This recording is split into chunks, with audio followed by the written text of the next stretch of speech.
गुरु कृपा ही केवलम श्री गुरु प्रेमानंदिनिताई गौरी सीतानाथ निताई गौर हरि हरि बोल।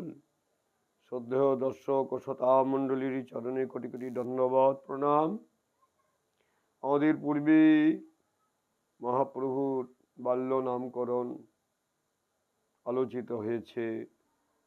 মহাপ্রভু যথার্থ সময়ে মাত্র 24 বছর বয়সে সঠিক সিদ্ধান্ত গ্রহণ করে বর্ধমান জেলায় কাটোয়া কাঞ্চননগরে কেশব ভারতীর নিকটে সন্ন্যাস গ্রহণের জন্য উপস্থিত হলেন। কেশব ভারতী কোনো মতেই সন্ন্যাস মন্ত্র দিতে বা সন্ন্যাস গ্রহণ করাতে ইচ্ছুক নন। অবশেষে সবকিছু অবগত হলেন, দর্শন করলেন। কেশব ভারতী দর্শন করছেন, এই বক্ষে ভিগু পদচিহ্ন, সর্বাঙ্গে পদ্মগন্ধ, আর কোটি চন্দ্র সম মহাপ্রভুর অঙ্গজ্যোতি। এক কথায় কোটি বললে হয় না, কোটি কোটি চন্দ্র সম মহাপ্রভুর অঙ্গজ্যোতি। সর্বাঙ্গে পদ্মগন্ধ, চরণতলে শঙ্খ চক্র গদা পদ্ম, জপ অঙ্কুশ কলস খং ইত্যাদি চিহ্ন দর্শন করে স্তম্ভিত হয়ে গেলেন এবং মহাপ্রভুর আদেশ পালন করতে বাধ্য হলেন।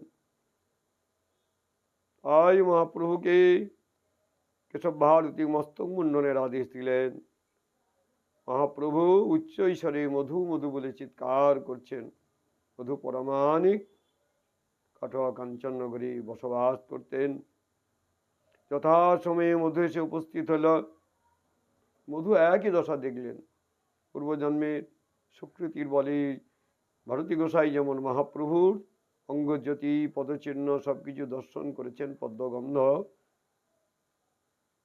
পক্ষে ভিগু পদচিহ্ন, তদ্রূপ মধু পরামাণিক বা মধুনাপি দর্শন করে স্তম্ভিত হয়ে গেলেন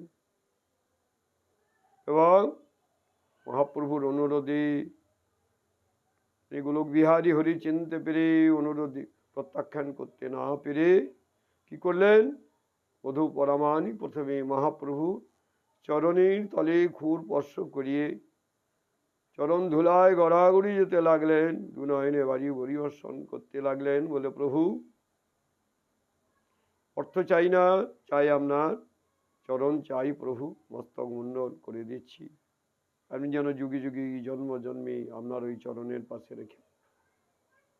আজও যদি কেউ কাটোয়া যান, কাটোয়ার গৌরাঙ্গ মন্দির ঢুকতে বাঁ ধারে প্রবেশ করতে এবং বাহির হয়ে আসতে ডান ধারে মধুনাপিতে সমাধি বৈষ্ণব আচারে প্রতিষ্ঠিত রয়েছে এবং মধুন পরামাণিকে সমাধির পাশেই নিতাই গৌরী চরণ চিহ্ন এখন অক্ষয় হয়ে রয়েছে। তাই মধুনাপিত মহাপ্রভুর চরণ স্পর্শ করিয়ে যখন মস্তক মুন্ডন করতে লাগলেন, মস্তক মুন্ডন করতে করতে কি হলো? যেই না স্পর্শ করিয়েছেন অমনি বিদ্যুতের মতো স্ফুলিঙ্গ হতে লাগলো চারিদিকে। আর কি হলো?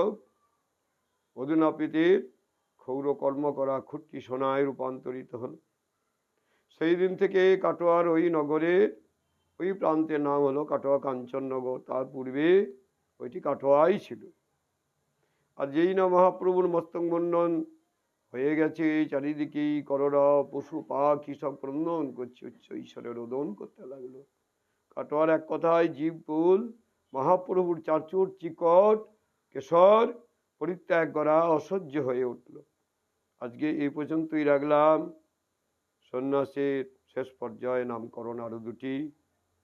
মহাপ্রভুর আগামীকাল আবির্ভাব তিথি, তাই সন্ন্যাস লীলার কথা আজকে আর বলতে পারছি না বা পারবো না। নিতাই গৌর হরি বল।